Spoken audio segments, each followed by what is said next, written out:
And I'm a person who just loves nature, all of it. But the sea is more important to me than just about any other part. And it must be to you as well, because you wouldn't be watching this if it weren't. Now, the sea seems so complicated, doesn't it? It won't stand still. And yet, there's ways to make it stand still, and that's what I'd like to show you.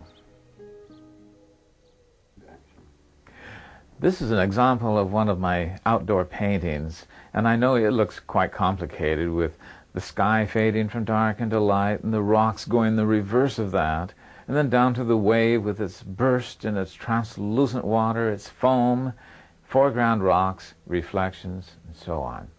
But you know, if we take each of these as a component, the background, the middle ground, and the foreground, and do a little practice on each one, you'll find that it's not complicated at all.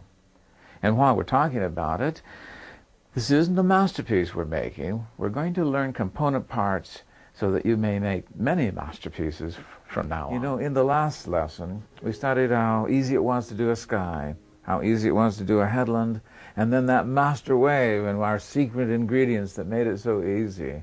Well, in this lesson, we're going to study rocks as they sit in the sea. And this is important because most seascapes have a lot of rocks.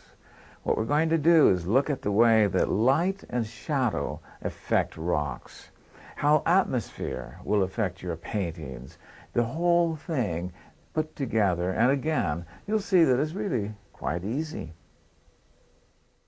Well, I feel good about the painting, and remember how it developed. We started with a background sky and allowed it to flow down for some atmosphere. We put in our wave, we put in our foreground surf, and then we concentrated on this rock right in here.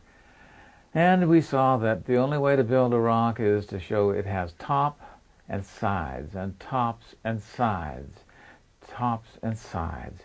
And then we left areas for the spills in both places, and then trickles, and we scratched in trickles. And then we came back and we put in cracks, crevices, splattered a little bit, changed its color, and it is a colorful rock. But again, instead of just brown or black or gray, it's a colorful dark rock with a light top. You know, when you practice rocks, do a bunch of them, do several, and change the colors on them, but always remember the tops and the sides. And then finally, in order to really enhance it, we took a little knife and we came back over a place or two, redefined an area, given it its final little sparkle.